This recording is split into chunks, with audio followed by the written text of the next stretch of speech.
네, 그럼 정식으로 한번 인사드리겠습니다. 저는 남솔리 변리사라고 합니다. 반갑습니다. 네, 이번에 이제 특허법 1차 강의에 이제 들어오신 분들 환영하고요. 지금 이제 특허법 1차 강의를 들으시는 분들은 진짜 특허법에 대해서 전혀 모르시는 분들을 대상으로 하고 있기 때문에 굉장히 기초적인 내용부터 같이 볼 겁니다. 그래서 특허라는 걸 뭐 얘기는 많이 들어봤지만 그게 뭔지 정확하게 아시는 분은 여긴 없을 거라고 생각을 하고요. 일단 저는 연대를 졸업하고 지금 이제 처음 직장을 이제 통신 쪽으로 해서 이제 세부 분야를 통신 쪽으로 해서 이제 커리어를 시작을 했습니다. 그래서 여기서 근무를 하다가 인텔렉추얼 디스커버리라고 하는 이제 수익화 전문 회사에 이제 근무를 했었고요. 그래서 특허를 이제 기반으로 이 회사에서는 특허를 출원을 하고 이제 등록을 시키는 과정을 진행을 했다면은 요 아래 회사에서는 등록된 특허를 가지고 소송을 하거나 거래를 하거나 어쨌든 특허를 이용해서 돈을 버는 일을 하는 걸 주로 했었습니다. 물론 이제 분야는 이제 통신을 좀 주력으로 했었고요. 요 부분에 대해서는 굉장히 재밌는 얘기가 많은데 이제 차차 해드리도록 하겠습니다. 그리고 그걸 바탕으로 현재로서는 이제 개업을 해가지고 이제 파트너 변리사로 지금 이제 활동하고 있는 상태입니다. 아직 개업한 지는 얼마 안 됐습니다. 엊그제 했습니다. 엊그제. 네, 그래서 저는 이제 경력에 비해서 좀 빨리 한 편이에요. 빨리 한 편이고, 애초에 제가 이제 커리어 자체를 좀 개업을 목표로 이제 타겟을 해가지고 커리어를 이제 좀 설정을 했던 거기 때문에 남들보다 좀 빠르게 한 편입니다. 그래서 혹시라도 나중에 변리사가 됐을 때 어떤 일을 하는가에 대해서 궁금하시면은 저한테 여쭤보시면은 저는 웬만한 분야 지금 다 해봤거든요. 경험을 다 해보고 남들이 못하는 경험을 거의 못하는 분야까지도 경험을 해봤기 때문에 많은 이야기를 좀 해드릴 수 있을 것 같아요. 그래서 궁금하신 점 있으시면은 저한테 물어보시면 되겠습니다. 자, 그래서 먼저 1차를 이제 준비하는 데 있어서 자, 1차 특허법이라는 거는 결국에는 문제를 얼마나 많이 맞추냐의 싸움입니다.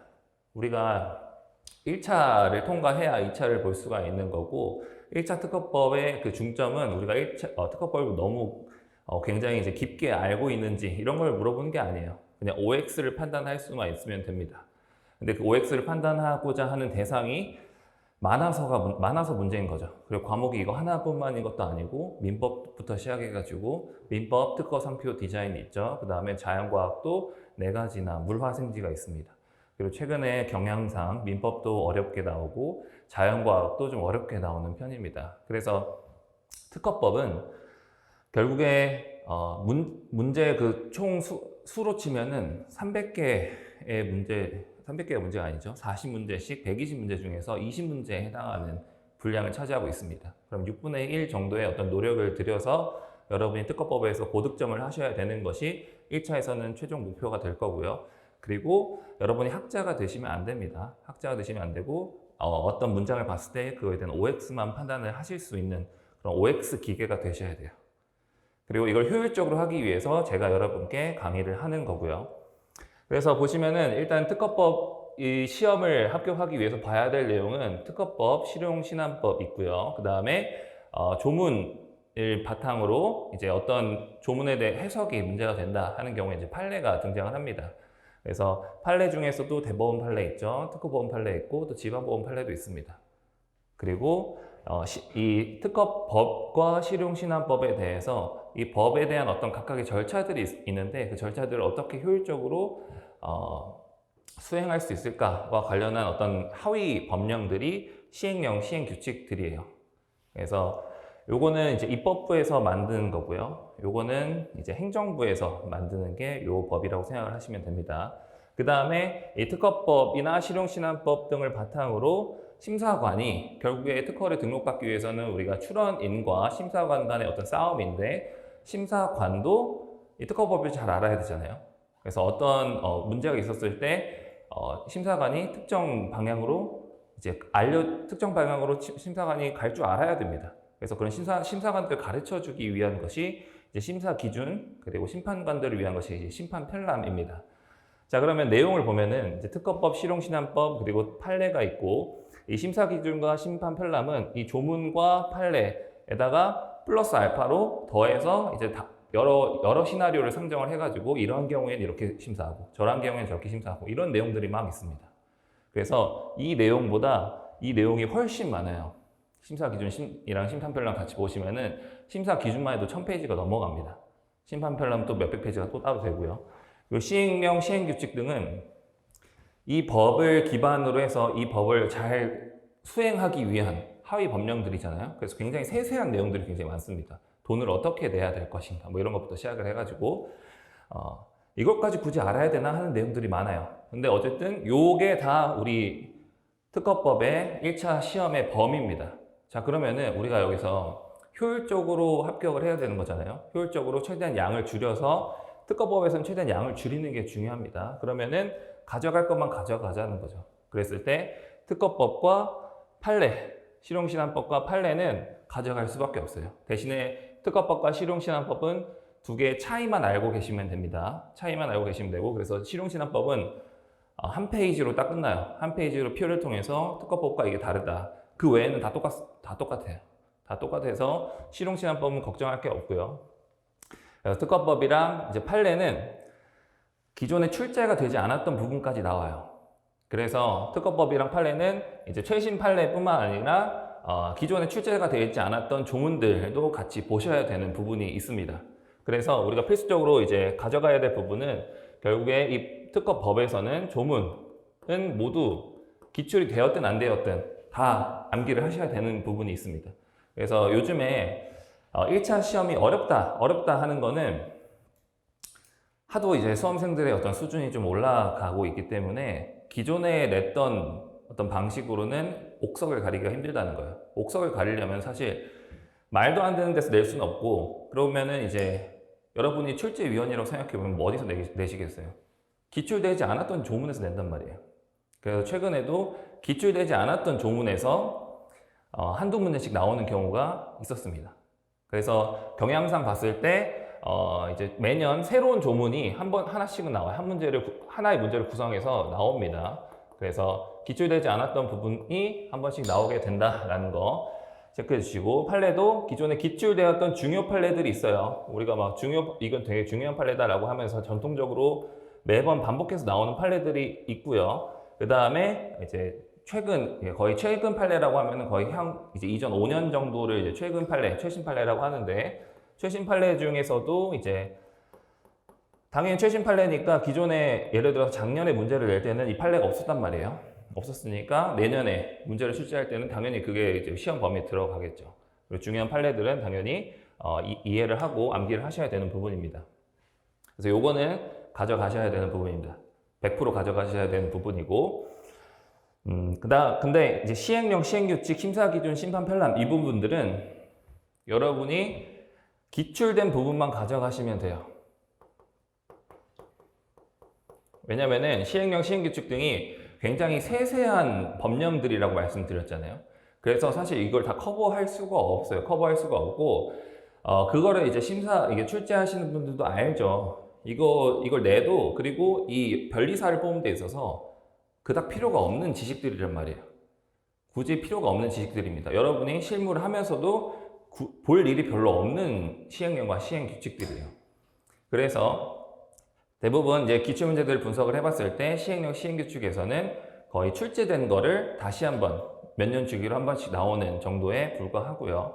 그래서 여기는 기출된 부분만 보시면 되고, 심사기준, 심판편람도 마찬가지로 이제 특허법이랑 판례를 다 포함하고 있는 내용이긴 하지만, 여기에는 아까 말씀드린 것처럼 여러 시나리오를 좀 가정해가지고 해당 시나리오에 대한 어떤 해석을 좀 품고 있다라고 말씀드렸잖아요.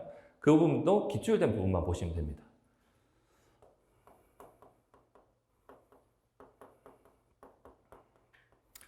자, 그래서 특허법이랑 판례를 기본으로 가져가고 이 두 가지는 기출된 부분만 가져가신다라고 하면은 이제 내용이 확 줄게 됩니다. 이제 원래 봐야 될 내용의 거의 한 3분의 1에서 4분의 1로 줄어들게 돼요. 그래서 그 정도만 하시고 특허법에 대해 더 욕심을 부리지 마세요. 이렇게 하시면은 올해 뭐 어렵게 나왔다라고 해도 그건 어렵게 나온 거는 사안들이 이제 나와가지고 사실관계 해석해야 되니까 어려웠던 거지, 내용상으로는 다 여기 안에 들어와 있었습니다. 다 여기 안에 들어가 있었고, 그 다음에 어떤 식으로 문제가 나왔었냐면 조문도 아닌데 조문이 있는 것처럼 해서 나오는 경우도 있었어요. 그러니까 조문인 것처럼 왠지 이거 있는 조문인 것 같은데? 라고 하면서 이제 속이는 거죠. 근데 그러한 경우도 여러분이 조문을 확실하게 아셨으면은 그런 조문 없는데? 라고 확언하실 수 있잖아요. 그것도 이제 무난하게 풀 수 있는 부분이었습니다. 그리고 좀 재밌는 게 어려운 지문들이 이제 5개의 지문 중에 여러분은 뭐 1개를 선택하시거나 복수의 선택을 하시는 건데 대부분 어려운 지문들은 답으로 출제가 되지 않습니다. 그래서 확실하게 맞는 지문, 예를 들어서 옳은 지문을 고르시오라고 했을 때 맞는 지문은 이 범위에서 나와요. 그냥 기출되었다거나 아니면 여러분이 흔히 풀었던 그런 문제들 수준으로 나옵니다. 그래서 다른 좋은 지문들의 OX를 판단이 안 되더라도 답은 맞출 수가 있었어요. 올해 같은 경우에도. 그래서 여러분은 이 부분만 철저하게 OX를 판단하시고요. 기출된 부분만 확인해 보시면서 이런 내용도 있구나. 이런 내용도 출제가 됐었구나. 라는 정도로만 하시면은 1차에 있어서는 최소 18개 이상은 커버가 된다. 19개, 20개는 이제 아까 말씀드린 것처럼 모르는 내용이 나왔지만 내가 답을 알았다 라고 하는 경우에는 20개까지도 가능하고요. 그래서 제가 장담드리는데 이렇게만 하셔도 최소 18개는 확보가 되고요. 특허법에서 18개 이상이 확보가 되면은 안정적인 거예요. 안정적으로 산재법에서 이제 뭐 상표나 디자인에서 1개씩만 틀렸다 라고 하면은 90점인 거잖아요. 90점 받고 그 외의 시간에는 자연과학 민법에 투자하시라는 거죠. 특허는 이렇게 효율적으로 하셔야 됩니다. 2차도 마찬가지예요. 2차를 만약에 가시면은 2차는 이제 민사소송법, 특허법, 상표법 그리고 선택이 나오게 되는데 결국에 이 합부를 결정하는 건 민사소송법이란 말이에요. 그럼 특허법은 예를 들어서 합격자들의 어떤 평균이 52점이다 라고 하면은 여러분 55점만 맞으시면 돼요. 60점 맞으려고 공부하실 필요가 전혀 없다는 겁니다. 1차도 마찬가지고. 그래서 저는 이러한 걸 바탕으로 이렇게 이 기출된 부분인지 아닌지를 알려면 어떻게 해야 돼요? 기출 부분을 다 분석을 해야겠죠. 그래서 기존에 20년간의, 23년간의 기출 문제를 제가 다 책에다가 표시를 해놨습니다. 그래서 보시면은 기출된 거는 계속 기출이 되고 아마 이제 보시면 별표가 막 한 6개, 7개씩 달려있는 것도 많이 있을 겁니다. 그리고 어떤 부분 보면 딱 하나만 달려있어요. 그건 그때만 기출되고 그 전에도 기출이 안 됐고 그 이후로도 기출이 안 됐던 부분인 거고요. 하지만 그런 부분까지 같이 보시면은 어쨌든 중요도는 판별하면서 그리고 안 나온 부분도 알 수 있겠죠. 이거 중요한 판례인 것 같은데 안 나왔네? 그럼 언제든지 나올 수 있는 거죠. 그런 식으로 이제 학습을 하시면 됩니다. 그래서 최종적으로는 이 기본 강의를 통해서 여러분은 특허법에 대한 전반적인 이해를 하시고 암기는 지금 안 하셔도 괜찮습니다. 암기는 나중에 이제 더 공부를 하시면서 회독수를 늘려가시면서 기출 문제 풀어보시고 객관식 이제 문제를 풀어보시면서 암기가 자연스럽게 되는 부분들이 있거든요. 그래서 강의를 들으실 때는 이해 위주로 저런 게 있구나 라는 정도로만 이해해 주시면 되겠습니다. 그래서 제가 이제 중급 교재를 쓰는 이유는 이제 제가 이제 강의 자료들을 드릴 건데 이 자료는 이제 기본 강의를 이제 들으실 때 수강하실 때만 보시고 이해가 됐다 그럼 버리셔도 돼요. 버리셔도 되는 부분입니다. 제가 기출되지 않았던 부분들이랑 기출되지 않았지만 그래도 알면 좋은 내용들, 이해하기에 좋은 내용들을 여기에 담아놨어요. 그래서 그 부분들은 이해하시는 데만 쓰시고 버리셔도 됩니다. 그래서 최종적으로 학습은 이 중급 교재로 학습을 하시면서 이렇게 기출문제 표시가 이렇게 있잖아요. 그러면 이 지문이 기출이 되었구나. 자, 예를 들어서 구성요소 간의 유기적 결합관계가 확인사변에 그대로 포함되어 있다. 지금 뭔 소리인지 모르겠지만 이게 기출이 2번이나 됐네요. 2번이 됐으면 요거는 그대로 이 표현이 그대로 나왔거나 아니면 요걸 조금 변형해서 나왔거나 둘 중에 하나예요. 그래서 어쨌든 이 지문을 기반으로 해서 문제가 나왔다라는 거고요. 그리고 여기 보시면은 보세요. 04, 06, 08, 12, 17, 19, 2 굉장히 많이 나왔죠. 이거는 언제 나와도 이상하지 않은 부분입니다. 내년에 또 나올 거예요, 아마. 내년에 또 나올 거고. 그래서 이런 내용들만 잘 가져가셔도 문제를 맞추시는 데는 정말 수월하게 맞추실 수 있다라는 거죠. 그 다음에 제가 추가로 이제 이 조문집을 가지고 이제 학습을 또 할 건데, 결국에는 이 조문은 완벽하게 여러분이 다 이해를 하셔야 됩니다. 어떤 조문 내용을 봤을 때, 아, 이게 무슨 내용이구나, 라는 게 머릿속에 딱 떠올라야 돼요. 딱 떠오르고 이해가 돼야 됩니다. 근데 조문이라는 거는, 법조문은 결국에 익숙해지는 수밖에 없어요. 이 조랑 몇 항, 몇 호 이렇게 되어 있는 내용들이 친절하지가 않습니다. 친절하지가 않고, 예를 들어서 81조와 관련된 내용인데 갑자기 79조가 나오잖아요. 그럼 79조가 뭐지? 라고 하고 또 뒤로 돌아가 봐야 돼요. 그런 식으로 이제 좀 번거로운 부분이 있어요. 번거로운 부분이 있는데 그걸 좀 제가 최대한 줄이려고, 예를 들어 79조다 라고 하면 아래에다가 뭐 79조가 뭔지, 어떤 내용, 제목에 대한 내용, 어떤 내용에 관한 부분이다 라는 건 제가 그래서 각조를 통해서 표기를 해놨습니다. 그래서 최대한 이제 넘어가지 않도록, 이해하시는 데 도움이 되도록 표기를 다 해놨고요. 그래서 여러분은 저랑 이제 같이 이 중국 교재 진도 나가시면서 조문은 계속해서 혼자서라도 읽어 나가셔야 됩니다. 그래서 해당 진도까지는 꼭 읽어 보셔야 되는 거고요. 그래서 여기서도 이제 조문에 대해서 이렇게 표기를 해놨어요. 이 조문들은 이렇게 기출이 되었다라는 게 표기를 해놨고, 그 다음에 이 밑에 이 지문들은 기출된 지문을 표기를 해놨습니다. 다만 여기서는 OX가 아니고요, 다 옳은 지문으로 표시를 해놨어요. 그래서 틀린 지문으로 나온 경우에는 제가 옳은 지문으로 수정해가지고 표기를 해놨습니다. 그래서 이런 것들이 뭐 본다, 이런 것들이 뭐 포기한 것을 본다가 뭐 취한 것을 본다, 이런 식으로 이제 문장이 변형돼서 나오거든요. 그래서 그런 부분들, 그래서 아, 이런 구조로 기출이 되는구나 라는 걸 이제 보시면서 이런 이제 문장에 익숙해지시면은 이 중국 교재 보고 이 조문 교재만 보더라도 이제 객관식 문제로 넘어가잖아요. 그럼 이제 문장들이 다 익숙합니다. 익숙해가지고 이거에 대한 OX가 판단이 가능해져요.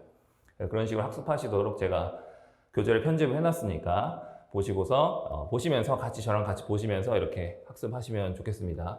그리고 여기에는 제가 미기출되었지만 중요 판례도 넣어놨으니까 그 부분도 같이 보시면 되겠고요. 그리고 판례에 대해서 조금 부담감이 있으실 텐데, 판례라는 건 결국 이거예요. 조문이 있는데 조문의 해석이 안 되는 거예요. 해석이 안 되니까 이제 판례를 통해서 우리 이렇게 해석하자 라고 이제 사회적으로 합의를 하는 거잖아요. 근데 1차에서는 그 합의에 대한 결론만 알면 돼요. 그래서 판례가 여기서 한 7줄, 8줄이 된다. 그러면 그 밑에 있는 2줄만 알면 됩니다. 1차에서는. 왜냐면 OX만 판단하면 되니까. 2차에서는 그 중간에 있는 왜 이렇게 판단했는가, 판단했던 그 근거, 요건들을 암기를 하시는 게 2차이고, 1차는 결론만 아시는 게 1차예요. 그냥 허들이 낮죠, 굉장히. 그래서 1차랑 2차랑 그 괴리감을 많이 느끼시는 분들이 1차는 굉장히 잘해가지고 1차 수월하게 붙어서 2차 딱 왔는데 갑자기 뭐 사안에 대해서 쓰래요. 근데 쓰려고 보니까 난 판례 결론밖에 모르는데, 그래서 결론은 알겠는데 어떻게 써야 되는지 모르는 거죠. 그래서 그 중간이 지금 비워져 있기 때문에 어쩔 수 없이 2차 공부하실 때는 그걸 채울 수밖에 없는 거고요. 하지만 우리가 1차에서는 다른 법도 해야 되잖아요. 그 중간에 채우려고 노력하지 마시고 결론만 알자라는 겁니다.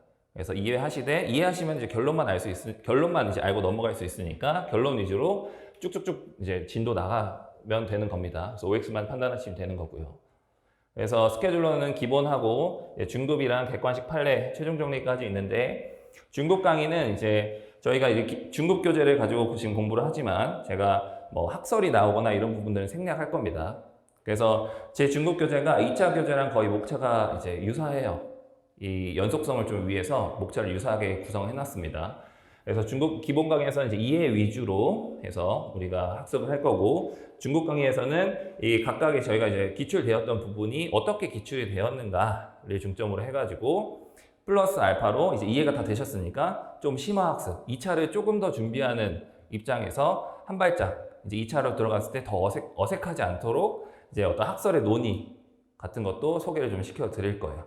그래서 특허법에 대한 이해를 조금 더 깊게 하는 과정이라고 생각해 주시면 되겠고, 더해서 기출되었던 게 어떻게 기출되었는가라고 하면서 이제 조금 더 문제풀이에 익숙해지는 과정이라고 생각해 주시면 되겠습니다. 그다음에 객관식은 이제 문제풀이 같이 하면서 이제 조문에 대한 문제, 사례형 문제, 그리고 단문형 문제로 구성해 놓은 이제 문제집을 통해서 객관식 문제 같이 풀 거고요. 그다음에 판례 강의는 요거는 이제 선택적으로 들으시면 됩니다. 요거는 판례를 굉장히 깊게 우리 2차에서 하는 것처럼 이 판례가 왜 이렇게 서술이 되었고 이 판례에서 중요한 점은 무엇이고 이런 어떤 판례에 대한 논의를 좀 들어가는 강의예요. 판례에 대한 이해는 굉장히 높아지겠지만 반대로 말하면 우리 결론을 알면은 사실 이거 1차에서는 필요가 없는데 시간 남으시는 분들을 위한 강의라고 생각하시면 되겠습니다. 그래서 이거 안 들으셔도 1차 붙는 데는 전혀 문제가 없어요. 그냥 판례를 좀 더 깊게 이해하고 판례에 대한 어떤 요지 그리고 이유까지 들여다보면서 판결을 이런 사실관계 속에서 이걸 이렇게 판단했구나. 그러면은 비슷한 사안에서는 이 동일한 판례가 적용될 수 있겠네 라고 이제 우리가 알아보는 그런 강의라고 생각해 주시면 되겠습니다. 그래서 요거는 선택적으로 들으시면 되겠고 최종 정리는 이제 요 조문집을 기반으로 해서 결국에 제가 이 중국 강의를 통해 중국 강의에 있는 내용들이 여기 다 들어가 있어요. 어떻게 보면 조문에 있는 내용들 다 들어가 있습니다. 그래서 여러분이 이제 시험 들어가기 전에 마지막에 보실 때 요거만 보셔도 이제 기출된 부분 다 표시가 돼 있으니까 어떤 게 기출된지 알죠. 그 다음 조문 중요하니까 조문 관련 내용 다 알 수 있죠. 그 다음 판례도 여기 있으니까 판례에 다 들어가 있습니다. 그래서 최종적으로는 사실 이것만 보셔도 1차 시험 통과하시는 데는 전혀 문제가 없습니다. 그래서 최종 정리는 아마 조문집으로 같이 하면서 한 번씩 같이 이제 다시 한번 복습하면서 빠르게 되짚으면서 이제 마지막 시험을 준비하는 과정이라고 생각하시면 되겠습니다. 자, 일단은 특허라는 거에 대해서 여러분이 좀 추상적으로 굉장히 생각을 하실 것 같아서 특허랑 부동산을 한번 비교를 해볼게요. 자, 특허라는 거는, 자, 부동산은 뭐예요? 부동산은 우리 땅에다가 이제 건물을 이제 예를 들어서 자기 이제 옛날 지금 이제 등기 이런 거 없는 약간 원시 시대라고 생각을 해보세요. 그럼 내 땅이다라는 건 사실 금 그어 놓고 야 이거 내 땅이니까 넘어오지 마. 이게 땅이잖아요. 특허도 마찬가지예요. 특허라는 거는 이 생각이라는 이런 생각이라는 땅이 있는데 그 생각 안에서 금을 그어 놓는 겁니다. 야 여기 내 거니까 이 내 생각이니까 넘어오지 마. 넘어오면 내가 총 쏜다. 라고 하는 게 이제 특허라는 거예요. 그래서 부동산과 특허는 굉장히 유사한 성질을 갖고 있습니다. 그래서 특허도 부동산과 마찬가지로 재산권으로 인정을 받는 거고 어떤 생각에 금을 그어 놓는 행위를 특허라고 보시면 되겠습니다. 그래서 특허권이 있다라는 건 어떻게 보면 건물주죠. 네, 건물주인 겁니다. 하나의 영역에 나의 건물이 있는 거죠. 있는 겁니다. 그래서 이제 특허랑 이제 부동산의 어떤 업에 대해서 조금 비교를 해보면 부동산에서 이제 건물을 이제 설계하고 집을 지을 때 이제 설계를 하잖아요. 어떻게 지을까 막 설계를 하는 거를 이제 어떻게 보면 특허를 어떻게 만들까 어떤 식으로 내가 금을 그을까 라고 이제 생각을 해주시면 되겠습니다. 그래서 특허 전략 구상이라고 하는 거는 내가 어떤 아이디어를 갖고 있는데 그 아이디어를 가지고 어느 정도의 금을 그을까 어느 정도 넓이로 그을까 이렇게 그으면은 남의 땅을 침범하진 않을까? 그리고 여러 개를 그어 놓을까? 라는 식의 어떤 전략을 구상하게 되는 어떤 포트폴리오를 작성하는 과정을 이제 설계에 비유할 수가 있는 거고요. 그 다음에 시공은 결국에는 땅을 가지고 이제 건물을 올리는 건데, 올리는 거는 이제 출원을 통해서 나의 아이디어를 구체화시키는 거죠. 그래서 발명 아이디어를 좀 확장하고 이제 출원하는 것을 이제 시공에다 비유해 볼 수가 있습니다. 그다음 중개는 지어진 땅이라든지 아니면 지어진 건물을 이제 남에게 판매하는 업인데 판매를 이제 중간에서 도와주는 업인 거죠. 그래서 이제 중개업인데 이제 마찬가지로 특허에서도 중개업이 있습니다. 물론 이 부동산 중개업처럼 자격증이 있는 건 아니고요. 이제 아름아름 이제 아는 사람들끼리 중개를 하고 있습니다. 제가 했던 업무는 여기서 여기까지 다 해봤습니다. 저는 다 해봤고. 중개 거래도 해봤지만 거래도 이쪽도 시장이 굉장히 여러분이 생각하시는 것보다 거래액이 굉장히 커요. 굉장히 크고 이 중개 관련해서는 이거 한 2%? 1.5%에서 2% 정도 중개 수수료 받잖아요. 여기는 15%씩 받습니다. 그만큼 공개되지 않은 시장이기 때문에 굉장히 중개업도 활발히 이루어지고 거래액도 크기 때문에 그래서 10억 거래했다. 거기서 15% 먹는다. 그럼 1억 5천이거든요. 그런 식으로도 이제 활발하게 세계적으로 시장이 이제 형성이 되어 있습니다. 그 다음에 재건축 같은 경우에는 이미 지어진 거를 이거 문제가 있다라고 해서 다시 짓는 거잖아요. 특허 같은 경우에도 이미 출원했지만 이거 좀 문제가 있다, 권리범위 좀 문제가 있다라고 하면은 이제 분할 출원을 하거나 아니면 거기 이제 특허를 정정을 통해서 이제 수정을 할 수가 있습니다. 그래서 이 그어놓은 땅을 이제 조금 조정을 할 수가 있어요. 그래서 그게 분할 및 정정 제도를 통해서 재건축을 한다라고 생각해 주시면 되겠고요. 그다음에 철거다. 문제가 있어요. 문제가 있어서 이거 없애야 돼라고 하는 거는 이제 무효 심판입니다. 그래서 특허가 이제 건물이 지어졌지만 이제 그걸 없애버리는 행위를 이제 무효 조사 및 무효 심판에 비유할 수가 있고요. 감정 평가는 마찬가지로 특허에 대해서도 가치 평가가 다 되어 있습니다. 그래서 특허라는 것 자체는 결국에 재산권이기 때문에 재산권이라는 건 가치를 갖는다는 거예요. 돈으로 환산이 될 수 있다는 겁니다. 그래서 돈으로 환산하는 그 행위를 이제 가치 평가라고 하고요. 이제 부동산에서는 감정평가사가 그런 행위를 많이 하는데, 이 특허권에서는 변리사도 이런 행위를 같이 하고 있습니다. 물론 이것 때문에 요즘에 싸우고 있어요. 감정평가사랑. 감정평가사가 예전에는 재산권을 평가해 쓰는 자는 우리밖에 안 된다라고 하면서 막 이 시장을 독점하고 있었는데, 변리사 법에도 감정을 할 수 있다고 되어 있거든요. 그래서 그 감정할 수 있다라는 그 조문을 가지고 우리도 가치평가할 수 있다. 그래서 막 둘이 이제 막 싸우고 있었어요. 싸우고 있고, 지금은 이제 같이 하는 쪽으로 지금 하고 있습니다. 그래서 너도 할 수 있고, 나도 할 수 있고, 이런 식으로 이제 발전해 나가고 있고요. 그 다음에 투자 쪽은 이제 특허를 기반으로 해서 특허 소송에다가 투자하는 펀드들도 요즘에 많이 발생을 하고 있어요. 왜냐면은 요즘에 하도 투자할 때가 마땅치가 않고, 이 무채재산권, 이제 특허권을 활성화하자라는 어떤 그 정책적 기조 때문에 펀드들도 많이 만들어지고 있습니다. 그래서 특허 소송에 직접 투자하는 펀드들도 있고요. 아니면 좋은 특허권을 가진 기업에 투자하는 그런 펀드들도 있습니다. 그 다음에 소유권 다툼이 있다? 이거는 특허로 치면은 침해 소송, 그리고 손해배상 청구라고 보시면 되겠습니다.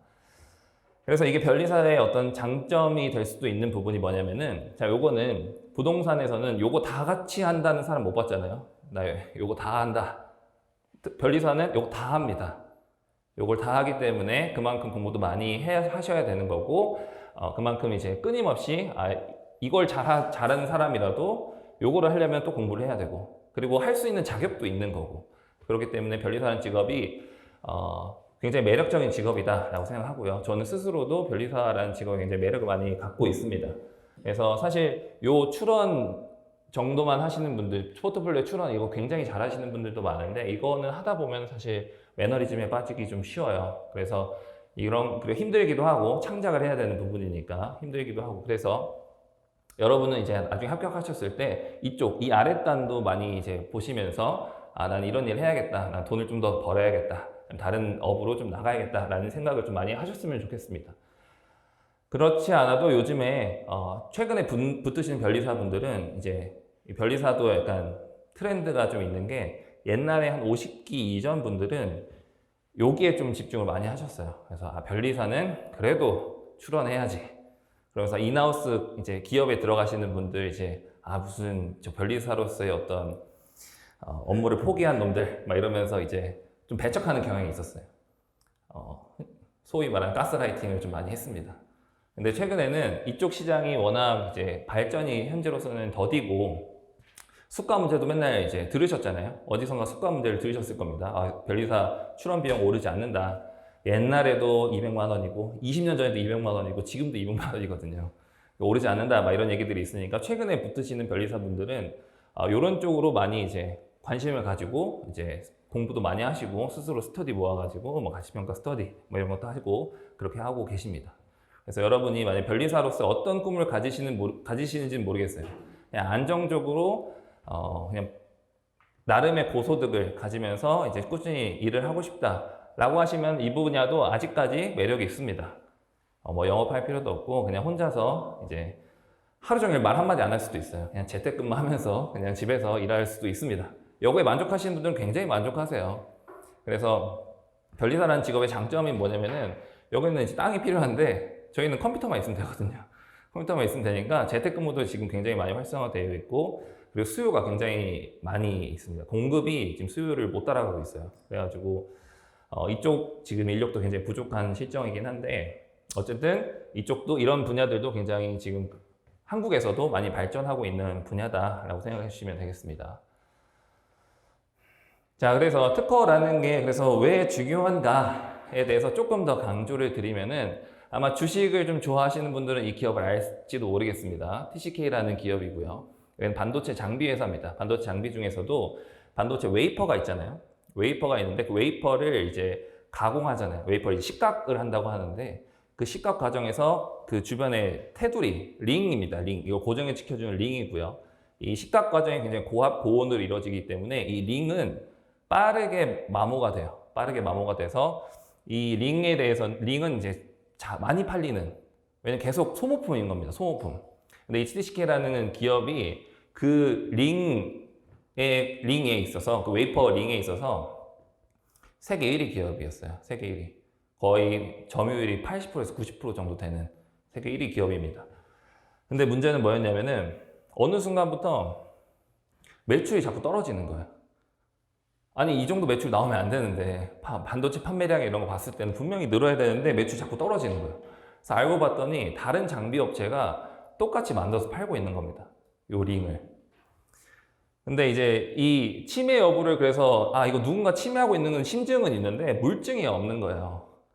원래 침해 여부를 이제 우리가 알려면은, 특허권을 침해했다라고 하려면 사실 그 제품이 있어야 되거든요. 제품을 가지고 와서 뭐 분해를 하든지, 뭐 리버스 엔지니어링이라고 해가지고 까가지고 이게 어떻게 동작하는지 뭐 전류 넣고 해보든지 이렇게 해야 되는데, 이거 B2B 사업이다 보니까 어디 뭐 홈페이지에 공개되어 있는 것도 없고 그냥 매출만 떨어지는 거예요. 근데 웃긴 게, 이건 이제 비하인드 스토리입니다. 비하인드 스토리인데, 링이 다 똑같잖아요. 다 똑같으니까 이제 S전자에서 여기서 산 게 아닌데 얘네한테 세척해달라고 보낸 거야. 이거 세척해줘, 이렇게. 물증이 온 거야, 딱. 야, 이거 근데 세척하려고 보니까 이 내게 아닌데? 근데 똑같은 거야. 재질도 똑같고 그냥 모양 다 똑같은 겁니다. 그래서 이거 물증 잡았다. 그래서 이제 침해 소송을 했습니다. 침해 소송을 했는데, 여기가 가진 특허가 이제 물성 특허라고 해서, 여기서는 이 물건 관련해서 이 SIC라고 해서 이제 이 물성이 굉장히 중요한 부분이에요. 아까 고온 고압으로 이제 작업이 이루어지기 때문에 물성이 굉장히 중요한 부분이어서 물성 특허가 있었고, 그다음 방법적인 특허가 있었습니다. 그 링을 만드는 방법 관련해서 뭐 어떤 특정한 작업이 들어가야지 그런 물성이 나온다라는 어떤 방법 특허가 있었는데, 결국에 처음에 심판원에서 갔는데, 이 TCK라는 기업이 그 이전엔 거의 반독점이었어요. 점유율이 80-90%였으니까. 근데 갔는데 이겼어. 침해다라고 뜬 거예요. 그리고 이거 무효도 아니다, 유효다라고 뜬 겁니다. 그러니까 주가가 빡 올랐습니다. 주가가 빡 올라가가지고 드디어 독점으로 가는구나, 빡 올랐어요. 근데 특허법원에서 이게 뒤집혔습니다. 뒤집혀가지고 물성 특허는 무효다, 방법 특허는 유효다. 그래서 빡 떨어졌습니다. 드디어 독점이 깨졌구나 이러면서. 이만큼 특허라는 것 자체가 그 하나의 제품에 주는 그 독점력은 굉장히 크다라는 거예요. 그래서 이 기업이 이제 매출이 뭐 수천억이 나오는 기업인데 그 매출이 빡 떨어졌습니다.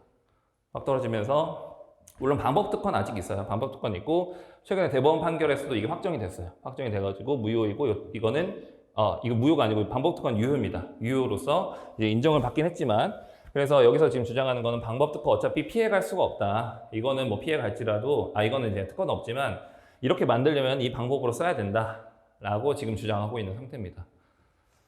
지금 주가는 얼마일까요? 지금 주가는 98,000원이더라고요. 아까 와서 보니까. 물론 반도체 장비주의 그 특성상 지금 반도체가 약간 하향 사이클이어서 같이 떨어진 감은 있는데, 이런 특허 이슈 때문에 주가도 필요 이상으로 많이 떨어진 감은 있다라는 거고요. 근데 문제는 이 기업이 그 링이 거의 대부분의 매출을 차지하는 기업이어서 아마 이 특허를 가지고 앞으로도 이 방법 특허 가지고도 앞으로 이제 싸움을 계속할 것 같습니다. 그 다음에 이거는 이제 네스프레소 관련한 부분인데, 이제 특허를 어떻게 전략적으로 이제 기업들이 활용하는가를 조금 예시를 들어드리려고 가져왔어요. 그래서 이 캡슐 커피 많이 쓰시죠? 캡슐 커피. 이거 많이 쓰시는데, 이제 어느 순간부터 각종 커피 회사들이 이 모양의 캡슐을 팔고 있다는 걸 아셨을 거예요. 스타벅스 가도 이게 있고, 뭐 어딜 가도 이게 있습니다. 어느 순간부터 그랬어요. 어느 순간부터. 이게 2011년 이후에 12년, 13년부터 이게 다른 기업들도 이제 만들기 시작했거든요. 왜냐면 이 모양의 요 특허가 이때 만료가 됐습니다. 만료가 됐고 네스프레소 광고 보시면은 어느 순간 갑자기 이 동그란 모양의 뭐 회전하는 그런 캡슐을 광고하기 시작했을 겁니다. 그래서 밍 돌아가면서 이제 각종 PPL에도 그런 이제 캡슐 머신들이 이제 막 나왔어요. 나오고 있고 현재도 그렇게 팔고 있습니다. 그래서 이게 특허가 이제 만료가 되니까 네스프레소가 이거 팔아서는 자기네들이 돈이 안 되잖아요. 이제 치매는 아니죠. 존속기간이 만료가 됐으니까. 그래서 같이 지금 팔고 있긴 하지만 사실 스타벅스 가면 더 싸거든요, 이게. 한 200원 더 쌉니다. 저도 이거 이제 좋아해서 많이 사 먹었었는데, 그래서 이제 동글뱅이를 이게 원구형으로 생긴 요거를 이제 판매하기 시작했고요. 요거에 대한 기계를 이제 막 선전하면서 이게 뭐 크레마도 더 많고, 아니면 뭐 맛도 뭐 더 좋고, 뭐 이런 점들을 이제 강조를 하기 시작했죠. 근데 현재 이제 소비자의 반응은 잘 모르겠는데? 약간 이런 분위기입니다. 그래서 아직까지는 이게 지금 대세인 것 같고요. 자, 그래서 얘네들이 어떻게 했냐면은 이제 특허가 이때 이 특허에 대한 만료가 되니까 요거에 대한 특허를 출원을 하면서 이때 맞춰서 특허를 출원하면서 이제 요거에 대한 제품을 요거에 대한 시장을 이제 확보하려고 이제 광고를 많이 하기 시작했습니다. 이런 식으로 제품군이 이제 특허라는 것 특성상 20년의 어떤 기간밖에 주어지지 않기 때문에 20년 주기로 제품이 이렇게 바뀌면서 독점이 해소가 되는 이런 현상들이 발생을 하고 있습니다. 그래서 이런 것들 막으려고 기업 나름대로 이제 여러 가지 방법을 통해서 요거랑 요거를 요거가 만약에 똑같은 모양을 만들었을 때 침해를 물을 수 있는 다른 특허를 뭐 예를 들어서 91년도에 출원했으면은 뭐 2000년도에 한 번 더 출원한다거나 이런 식으로 이제 간접적으로 이제 존속기간을 늘리려는 노력을 많이 하고 있는데 사실 쉽진 않죠. 그래서 이것도 네스프레소와 관련해서도 이제 특허의 중요성을 알 수 있는 사례입니다. 자, 그래서 이런 특허를 우리는 이제 공부를 해서 이제 이런 특허를 쓰는 사람이 되어야겠죠. 그래서 오늘은 여러분이 이 강의를 통해서 알아가셔야 되는 내용은 뭐냐면은 발명이 뭔지, 그리고 특허를 이제 심사하고 등록받는 과정에서 어떤 용어가 있는지, 그리고 명세서라는 게 뭐고, 청구 범위가 뭐고, 발명의 설명이 뭔지, 요거만 이제 확실하게 알고 가시면 돼요. 이제 이런 기본적인 내용을 아셔야지만 우리가 진도를 나가면서 여러분이 이해를 하실 수가 있거든요. 아, 이게 발명의 설명이구나. 아, 그래서 발명 설명이 이렇게 써 있어야 되는구나. 청구 범위라는 게 이렇게 써 있어야 되는구나. 라는 거를 지금 시간에 아셔야 됩니다. 그리고 요 용어들에도 조금 익숙해지셔야 되는 거고. 자, 그래서 보시면은 특허법이라는 것 자체는 이미 지금 민법을 다 배우고 오셨을 것 같긴 한데, 특허법은 실체법적 성격이랑 절차법적 성격을 갖는다라고 합니다. 왜냐면은, 자, 실체법이라는 거는 쉽게 말해서 주관적 판단이 들어간다는 거예요. 그러니까 심사관을 데리고 와가지고 A라는 심사관, B라는 심사관 데리고 와가지고 같은 특허를 가지고 심사를 시켜도 그 등록 여부가 달라질 수 있는 그런 요소를 가지고 있습니다. 그래서 굉장히 실체법적인 성격이 있고요. 어떤 주관적 판단이 들어가는 부분이 있고 절차법적으로 따라야 되는 어떤 절차가 있는 법이다라고 하고 있습니다. 그래서 출원이나 심사, 심판, 소송 절차를 통해서 특허 등록까지 이루어지는 그런 절차법적인 성격도 가지고 있다라고 생각을 해주시면 되겠고요. 그래서 발명이라는 게 있으면은 먼저 발명이 이제 출원을 해야 됩니다. 출원은 이제 특허청에다가 하는 거고, 특허청에 이제 발명을 이제 출원을 하게 되면은 이제 심사관이 이제 그걸 심사를 하게 됩니다. 그래서 심사관이 심사를 해서 그 심사 결과는 결정으로 나옵니다. 이 표현만 익숙해지시면 돼요. 결정. 그래서 특허 결정하든지 거절 결정하든지 요 특허청에서 심사관을 통해서 이루어지는 어떤 결과는 결정으로 나옵니다. 결정이고요. 그래서 특허 결정하든지 거절 결정하든지 라는 어떤 결정이 나오고, 만약에 내가 이 거절 결정에 대해서 불복하고 싶다. 거절 결정 못 받아들이겠다. 우리나라 이제 법에서는 이제 지방법원 갔다가 고등법원 갔다가 대법원 가는 요 3심제가 있잖아요. 특허법도 유사하게 2번의 기회를 더 줍니다. 출원해서 심사를 받고 나서 거절 결정이 나왔다. 그러면은 심판을 할 수 있어요. 그게 거절 결정 불복 심판이고요. 거절 결정에 대해서 불복하는 심판을 하겠다라고 하는 그런 심판을 청구할 수가 있습니다. 그래서 심판원으로 올라가면 특허 심판원에서 이제 특허 심판원장이랑 심판관 합의체 등이 판단에 관여를 하게 되고요. 그래서 이런 판단의 결과는 심결이라고 합니다. 그래서 심결은 각하심결, 인용심결, 기각심결이 있고요. 각하심결은 뭐냐면은 이런 심판을 청구를 했는데 이 심판 자체가 딱 봐도 말이 안 돼. 그냥 심판을 이제 내가 이 내용에 대해서 내가 심리할 가치가 없어. 그런 경우에 각하를 하게 됩니다. 볼 것도 없어. 각하. 그리고 기각, 그거 반면에 기각은 다 판단해 보고 했더니 못 받아주겠어. 라고 하면 기각인 거고요. 그 다음에 인용심결인 경우에는 그래, 너 말이 맞다. 그럼 그거는 내가 인정을 해주겠다. 라고 하는 게 이제 인용심결인 겁니다. 그래서 여러분이 이제 일상적으로 얘기할 때, 무슨 이제 뻘소리 하면은 각하 이러잖아요. 각하. 아니면 기각 이러잖아요. 근데 어떤 분들은 이제 각하라고 안 하고 기각 이런단 말이에요. 그럼 이제 이걸 법을 배운 사람들은 이제 한 번 더 생각하게 되는 거죠. 그럼 이거 한 번 더 머릿속에 생각을 한 다음에 판단을 내리고 기각을 한 건가? 약간 이런 생각을 하게 됩니다. 되게 찐따 같죠? 찐따 같은데 여러분 딱 1년만 지나시면 이렇게 됩니다. 그래서 이제 법을 배운 사람들끼리 농담하는 거 옆에서 들어보면 진짜 이상해요. 진짜 웃긴데 그 사람들은 진짜 재밌어. 법조여가지고 막 농담하고 이러면은 보는 사람은 되게 제3자는 되게 이상해 보이는데 이제 그들끼리는 굉장히 재밌다. 여러분도 이 각하와 기각의 어떤 이 뉘앙스의 차이로 인한 이 유머스러움을 이제 언젠간 이해하시게 될 거다라고 제가 말씀드립니다. 자, 그다음 소송을 넘어가면은 이제 심판원에서 이런 심결을 내렸잖아요. 그러면 심결에 대해서 취소시켜달라. 심결을 나 받아들이지 못하겠다. 라고 하면은 이제 심결 취소 소송으로 일하는 것을 하게 됩니다. 그 심결 취소 소송은 특허 법원에서 이제 받아주는 거고요. 특허 법원에서 이런 심결 취소 소송을 심리를 하게 되면은 그 결과는 이제 판결로서 이제 나오게 됩니다. 그래서 각하 판결은 마찬가지로 심리할 가치도 없는 소다라고 하면서 이제 각하 판결을 하거나 아니면 기각 판결, 인용 판결이 나오게 됩니다. 그 다음에 특허 법원에서 이 판단, 이 각하 인용 판결, 기각 판결 등을 이제 받아들이지 못하겠다. 그럼 상고를 할 수가 있습니다. 대법원에까지 올라가서 대법원은 이제 법적으로 얘가 올바른 판단을 했는가라는 관점에서 판단을 다시 해주게 되고요. 사실관계에 대한 판단보다는 이게 법적으로 올바른 어떤 조문을 적용했는가, 어떤 판례를 적용했는가 이런 것들을 보고서 그 판단의 근거가 되는 것에 대한 옳고 그름을 판단해 주는 것이 대법원이라고 생각해 주시면 되겠습니다. 그래서 대법원까지 올라갈 수 있다라고 생각해 주시면 되겠고요. 결국에 등록받기까지의 이런 과정을 통해서 이제 예를 들어서 결과가 나오게 되면은 이제 심사 과정까지 다시 환송을 하게 돼요. 환송해서 등록을 받을 수 있는지에 대한 판단을 할 수 있고요. 심사라는 과정 자체가 굉장히 특이한 점이 뭐냐면은 이게 특허청에서 하는 행위잖아요. 다 특허청에서 하는 행위라서 행정법이 적용되는, 행정청이 하는 행위이기 때문에 행정법이 적용될 수, 행정소송법이 적용될 수 있는 분야인데 그 중에서 굉장히 특수성을 가지는 게 기술 분야와 관련이 돼 있잖아요. 이 심사관들은 박사이거나 변리사이거나 아니면 기술고시를 붙었던 분들이에요.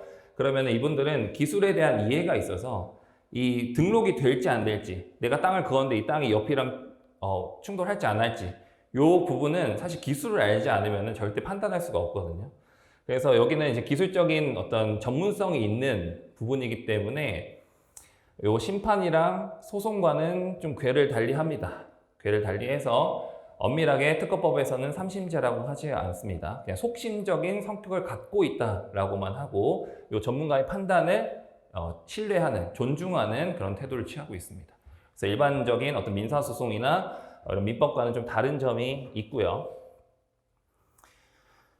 그래서 민법에서 들어보셨을지 모르겠는데 항소를 할 때 항소 또는 상소라고 하잖아요. 근데 여기서는 항소나 상소라고 하지 않고 심결 취소소송을 청구한다라고 합니다. 그래서 여기는 독립적이다, 분리가 되어 있다. 성격만 이제 연결이 되어 있는 것처럼 보이지만 여기는 이제 분리가 되어 있다라는 점을 이해해 주시면 되겠습니다. 자, 그 다음에 한국 특허 제도에 있어서 이제 가장 큰 특징 두 가지가 있는데 첫 번째는 선출원주의라는 거예요. 선출원주의고 두 번째는 심사주의입니다. 선출원주의는 뭐냐면은 발명을 얘가 먼저 했다고 하더라도 출원을 늦게 하면은 이 해당 발명에 대한 권리는 이 먼저 출원한 자의 것이에요. 그래서 선출원주의라고 하고요. 그와 반대되는 개념은 선발명주의입니다. 그래서 먼저 발명한 사람이 권리를 갖는다. 이게 이제 미국의 이제 제도의 어떤 근간이 됐었던 게 선발명주의인데 우리나라는 이제 선출원주의를 취하고 있습니다. 그래서 발명했으면 무조건 빨리 해야 돼요.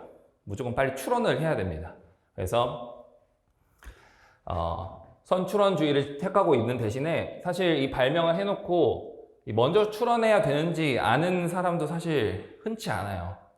일반인들 중에서는 이 제도 자체를 잘 모르니까. 그렇기 때문에 그 선출원주의를 보완할 수 있는 제도를 몇 가지 두고 있습니다. 그거는 이제 같이 뒤에서 보실 거고요. 그 다음에 심사주의는 내가 심사 청구를 한 거에 대해서만 심사를 해줍니다. 그래서 출원을 해놓고 심사 청구를 하지 않으면은 그거에 대한 심사를 하지 않아요. 심사관들이. 심사를 하지 않고 심사 청구를 한 경우에만 심사를 해줍니다. 그리고 그 심사를 할 때 방식 심사랑 이제 실체 심사라는 걸 하는데 흔히 말해서 방식 심사는 딱 보고 알 수 있는 거예요. 그래서 돈을 안 냈거나 뭐 출원인이 뭐 안 써 있거나 발명자가 안 써 있거나 이런 것들은 그냥 서류 한번 딱 보면 알 수 있는 거잖아요. 뭐 빠졌네. 이런 것들이 방식 심사라고 생각해 주시면 되겠고요. 실체 심사는 이게 다른 발명에 비해서 진보한가 신규한가 이런 주관적 판단이 들어가는 부분을 이제 실체 심사라고 생각해 주시면 되겠습니다. 그래서 그런 심사 과정을 통해서 등록을 시켜주는 것이 이제 심사주의고요. 그래서 심사 청구를 하고 그다음 심사를 받아야지만 등록이 가능한 제도다라고 생각해 주시면 되겠습니다. 그래서 특허 요건들을 검토를 하고 있고 그 다음에 그래서 심사주의 어떤 보완책으로서 심사 청구 제도랑 출원 공개, 정보 제공 제도 등이 있는데 이거는 이제 차차 뒤에서 다시 설명을 드리도록 하겠습니다. 자, 그러면은 일단은 이 개괄적인 내용을 조금 더 설명을 드리면은 각가지 아이디어가 있어요. 아이디어가 막 있는데 이 모든 아이디어들, 모든 생각들이 다 발명이 되지는 않는다라는 겁니다. 우리나라의 특허법은 발명이라는 거에 대해서 정의를 해놓고 있어요. 이러이러한 경우에만 발명이라고 한다 라고 해서 모든 생각, 모든 아이디어를 발명으로 다 간주하진 않습니다. 그래서 우리는 이제 조문상으로 발명이 정의가 되어 있어서 이런 정의 규정을 가지고 있어요. 그래서 자연 법칙을 이용한 기술적 사상의 창작으로서 고도한 것이라고 표현하고 있습니다. 이게 뭔지는 지금은 모르겠지만 그렇구나, 정의가 되어 있구나 라고 생각해 주시면 되겠고요. 자, 그러면 발명이라는 것이 이렇게 법적으로 정의가 되어 있으면은 요 법에서 정의하지 않는 생각들도 있잖아요. 정의하지 않는 부분들. 그게 이제 비발명입니다. 발명이 될 수 없는 부분들을 비발명이라고 하고요. 그 다음에 발명의 범주에 들어오는지 안 들어오는지 상관없이 나는 이 특허로 보호받고 싶지 않다라고 할 때는 영업비밀로서 이걸 간직하게 됩니다. 특허의 특징 중에 하나가 공개이거든요. 공개를 통한 산업 발전을 도모하고자 하는 것이 특허법이기 때문에 이제 공개를 하고 싶지 않다라고 하면 어떤 특정 발명이 있다고 하더라도 노하우나 영업비밀로 보호를 할 수가 있습니다. 그래서 이런 특정 아이디어라는 건 세 가지로 그래서 나뉠 수가 있죠. 발명, 아니면 비발명, 그리고 노하우, 영업비밀. 이 세 가지로 구분이 될 수가 있고요. 발명 중에서도 자, 그럼 발명이란 걸 정리를 했으니까 채 발명이 되지 않은 뭔가 생각은 있는데 얘가 제시하는 대로 하면은 뭔가 안 돼. 효과가 뭔가 안 나오는 거예요. 그래서 뭔가 구체적인 수단이 없어요. 그래서 생각 자체는 비발명 수준까지는 아닌데 뭔가 실행이 안 돼. 그런 것들을 이제 미완성 발명이라고 합니다. 그래서 발명의 일종으로서 미완성 발명을 정의를 해놓고 있는데 이 조문에 보시면은 발명이라고만 되어 있지 미완성 발명이란 이렇게 안 돼 있잖아요. 그럼 뭐 어떻게 정의를 하겠습니까? 판례를 통해서 미완성 발명이 무엇인지에 대해서 정의를 해주고 있습니다. 그래서 이렇게 조문에서 언급하지 않는 부분들은 판례를 통해서 보완이 되고 있다라고 생각해 주시면 되겠고요. 마찬가지로 비발명의 흔한 예들이 뭐냐면은 무한 동력 장치 이런 것들이 비발명의 대표적인 예입니다. 자연 법칙을 이용하라고 했는데 자연 법칙이 아니잖아요. 무한 동력 같은 경우에는 그런 경우는 비발명인데 이런 것들 이제 내가 무한 동력 장치다라고 하면서 추천을 했어요. 그럼 어떤 거절은 해야 될 거 아니에요. 거절해야 되는데 거절 이유가 이제 조문에 이제 규정이 되어 있는데 거절 이후에 비발명은 없어요. 없으니까 이것도 판례를 통해서 이거는 발명이 될 수가 없는 산업상 이용 가능성이 없는 발명이다라고 하면서 이제 거절을 합니다. 그래서 다른 거절 이유에 끼워 맞춰가지고 이 경우에도 조문에 없기 때문에 판례를 통해서 거절 이유를 찾은 거죠. 이런 거절 이유로 거절하겠다라고 하고 있습니다. 자, 그래서 보시면은 자연 법칙을 이용한 기술적 사상의 창작이라고 하고 있습니다. 그리고 고도한 것을 요구하고 있고요. 고도라는 것은 어느 정도의 수준이 있어야 된다. 그래서 다른 발명보다 조금 더 건물이 높아야 된다라는 거고요. 그러면은 이 정의 규정을 통해서 나름 해석이 필요한 발명들이 몇 가지가 있어요. 그런 것들을 이제 특수 유형 발명이라고 하고요. 그 특수 유형 발명 중에 대표적인 예가 뭐냐면은 요 5가지의 카테고리를 가진 발명들입니다. 요거는 이제 이해만 하시면 돼요. 지금 시점에 이해만, 어떤 발명이 있구나라는 정도로만 이해하시면 됩니다.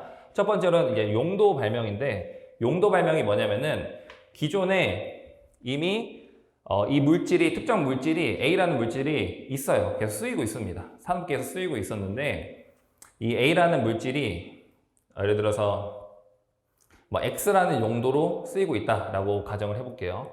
그래서 일단 뭐 산업계에서는 X라는 효과로만 이 A라는 물질을 쓰고 있었어요. 쓰고 있었는데 내가 지금 연구를 하다 보니까 이게 Y라는 효과도 있는 거예요. 그래서 동일한 물질이지만 Y라는 효과도 있네 라는 거죠. 예를 들어서 내가 감기약을 발명했는데 이거를 하루에 5번 먹으니까 갑자기 털이 자라요. 탈모가 치료돼. 이런 것들이죠. 이런 것들은 기존에 감기약으로만 쓰고 있었는데 5번 먹으니까 털이 났다. 이거는 용도가 아예 달라졌잖아요. 이런 것들이 이제 용도 발명이라고 합니다. 그래서 기존에 이미 있었던 물질인데 그거에 대한 다른 용도를 발견을 한 거죠. 어떻게 보면 발견이잖아요. 그래서 이 문제가 된 겁니다. 이거 창작이냐? 이거 창작이라고 볼 수 있을까?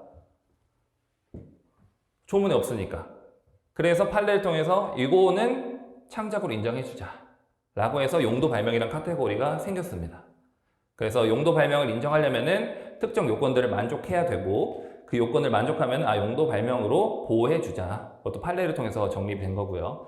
그 중에서 의학과 관련한 의학적인 효과, 아까 말씀드린 것처럼 뭐 감기약이 탈모 치료가 됐다. 이거는 이제 특정 의학 용도와 관련한 부분은 이 부분 이제 돈이 많이 됩니다. 의학 용도 관련한 부분. 그래서 여기는 따로 카테고리가 분리가 돼가지고 판례가 워낙 이쪽에 많이 나오고 있으니까 의학 용도 발명이라고도 합니다. 어쨌든 하위 카테고리예요. 용도 발명의 하위 카테고리라고 생각하시면 되겠고요.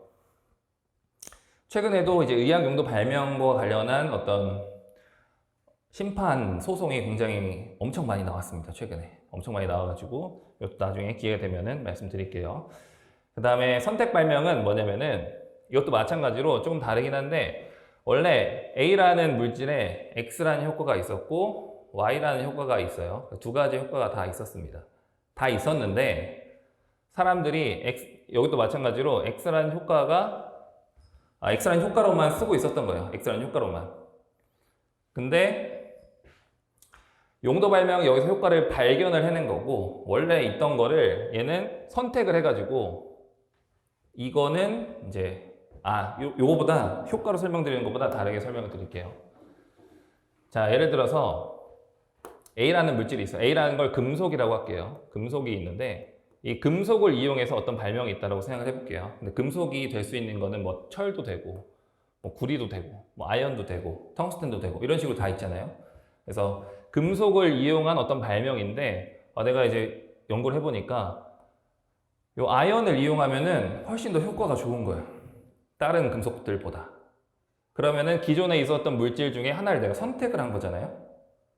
이것도 마찬가지로 이거 창작이야? 라고 볼 수 있는 거죠. 이거 하나씩 다 실험해 보면은 알 수 있는 거 아니냐? 라는 거 하면서 창작이냐가 문제가 됐던 건데 이 경우에도 창작으로 인정을 해주고 여기에도 어떤 시간과 노력이 들어간다라고 하면서 선택 발명을 인정을 해줬습니다. 그래서 하나의 카테고리가 형성이 됐고요. 네, 수치 한정 발명, 파라미터 발명 같은 경우에는 뭐냐면은 수치 한정 발명도 마찬가지로 예를 들어서 동일한 어떤 물질을 쓰고 있었는데 아까 말씀드린 것처럼 감기약을 하루 5번 먹었더니 5번 이상 먹었더니 어떤 효과가 나타나더라. 그럼 수치에 어떤 한정이 들어가 있는 거예요. 이 용도를 이 물질을 특정 수치만큼 이제 한정을 시키면은 특별한 효과가 나타나더라. 이런 것들이 이제 수치 한정 발명입니다. 그래서 기존에 있던 건데 여기다 수치를 한정해가지고 뭐 특정 범위를 만족하는 경우에는 특별한 효과가 있더라 라는 경우에는 수치 한정 발명이라고 합니다. 그래서 이것도 마찬가지로 창작인게 문제가 됐었는데 이것도 이제 인정을 해준 거고요. 다 판례입니다. 여기 특수 유형 발명들은 다 판례를 통해서 인정되고 있는 발명들이다 라는 거고, 파라미터 같은 경우에는 파라미터가 뭐예요? 파라미터는 어떤 수치를 이제 측정하는 기준이 되는 거잖아요. 예를 들어서 킬로미터 퍼 아워 라는 거는 우리가 많이 쓰이는 거죠. 킬로미터랑 아워, 시간을 이제 같이 쓰면은 킬로미터 퍼 아워가 돼서 속력이 되는 거죠. 속력. 그래서 이런 것들이 이제 파라미터예요. 파라미터인데 이런 파라미터를 내가 창출해낸 겁니다. 예를 들어서 특정 물질의 어떤 구조를 봤을 때 그 구조의 어떤 구조와 구조 사이에 거리가 있잖아요. 거리가 있는데 이 거리에 그래서 이렇게 구조를 이렇게 이루고 있다고 했을 때 예전에는 이 구조가 뭔지에 대해 좀 집중했다면은 알고 보니까 이 거리의 어떤 평균 거리를 계산을 해봤더니 뭐 특별한 효과가 나오는 거예요. 어떤 이 평균 거리를 조절을 하면은 어떤 효과가 나온다 라는 걸 알 수 있잖아요. 근데 이 평균 거리라는 개념은 원래 없었어. 이전에 없어서 내가 만들어낸 거예요. 이 평균 거리가 평균 거리를 조절하면 어떤 효과가 나오더라. 이런 식으로 내가 파라미터를 창출하는 경우에는 이제 파라미터 발명이라고 합니다. 근데 이런 것들은 이 평균 거리를 창출하고 평균 거리가 뭐 몇 이상 몇 이하여야 된다. 이런 식으로 수치 한정이 들어가잖아요. 들어가기 때문에 수치 한정 발명의 하위 카테고리라고 생각을 해주시면 됩니다. 그래서 이런 것들이 파라미터 발명이고요. 컴퓨터 프로그램 발명은 말 그대로 컴퓨터 코딩 관련해서 이제 컴퓨터 그 코드와 관련한 부분들의 발명을 인정해 줄 수가 있는가. 소프트웨어로 움직이는 하드웨어, 소프트웨어에 대해서 우리가 특허를 줄 수가 있는가 라는 부분이 이제 자연 법칙을 이용한 것인가 라는 게 문제가 됐던 거죠. 그랬을 때 컴퓨터 프로그램 발명도 현재로서는 인정을 해주고 있고요. 컴퓨터 프로그램 발명의 이제 하위 카테고리에서 BM 발명이 있는데 BM 발명은 비즈니스 모델 발명입니다. 이거 대표적인 예가 뭐냐면은 리멤버 많이 쓰시죠. 리멤버가 옛날에는 어떻게 되냐면 사진 찍어서 보내면은 사람이 일일이 타이핑 해가지고 업로드 해줬어요. 그래가지고 이름이나 전화번호 이런 거 틀리는 경우도 있었거든요. 지금 이제 OCR 기능이 워낙 발전했으니까 찍으면 바로 되는데 예전에는 한 5분에서 10분 걸렸어요. 그거 하는데. 전 초창기에 써봤거든요. 근데 그것도 BM 발명으로 등록을 받았습니다. 사용자 정보를 입력을 받으면은 타이핑 해가지고 업로드 한다. 그래서 이 타이핑에 문제가 있는 거 아니냐라고 했는데 이거는 이제 기계적인 작업이다. 그래서 누가 와도 뭐 상관없다. 기술도 아니다라고 해가지고 등록을 받았던 사안입니다. 어떻게 보면 비즈니스 모델이잖아요. 명함 정보를 받아가지고 업로드 시킨다. 이런 것들이 BM 발명의 대표적인 예고요. 현재 이제 플랫폼 사업 같은 거 하시는 분들이 가지고 오는 특허들이 대부분 BM 발명이에요. 내가 어디서 사용자를 어떻게 끌어모아가지고 어떤 식으로 돈을 벌겠다. 대부분 거절됩니다. 웬만한 BM은 다 있다고 생각하시면 돼요. 사람들이 상상할 수 있는 BM은 다 있고요. 그래서 어쨌든 이쪽으로는 지금 등록받기 쉽진 않은데 어쨌든 발명으로서는 인정을 해주고 있습니다. 그래서 인정받기 쉽지 않다는 건 그만큼 출원이 많다는 거예요. 출원이 많기 때문에 많이 거절시키는 겁니다. 그중에 등록을 시켜줄 만큼 신선한 게 없기 때문에 거절시키는 거고요. 그 다음 미생물 발명, 식물 발명 같은 경우에는 생물이에요. 생물이기 때문에 이게 어떤 기술적 사상의 창작으로 볼 수 있는가. 원래 있던 미생물 아니냐. 원래 있던 미생물 발견한 거 아니냐. 원래 있던 그 식물의 접합 방법을 어차피 발견한 거 아니냐. 이런 식의 어떤 논의가 있었지만 이 부분에 대해서도 현재로서는 인정해주고 있습니다. 그래서 미생물 발명과 식물 발명도 발명의 하나의 카테고리로서 인정을 해준다라고 보시면 되겠습니다. 그래서 이런 발명이라는 이 정의 규정이 있기 때문에 어쩔 수 없이 발생하는 이런 논의들 때문에 판례가 있는 거고요. 이 특수유형 발명들은 다 판례를 통해서 이제 그 인정 요건에 대해서 다뤄지고 있습니다. 그래서 어떠한 경우에 신규성이 있고, 어떤 요건을 만족해야 진모성이 있고, 어떤 요건을 만족해야 명세서 기재불비가 인정이 되지, 명세서 기재불비를 극복할 수 있고, 이런 점들이 다 판례를 통해서 인정이 되고 있습니다. 물론 심사 기준도 있고요. 그래서 잠깐 쉬었다가 다음 수업 나가도록 하겠습니다.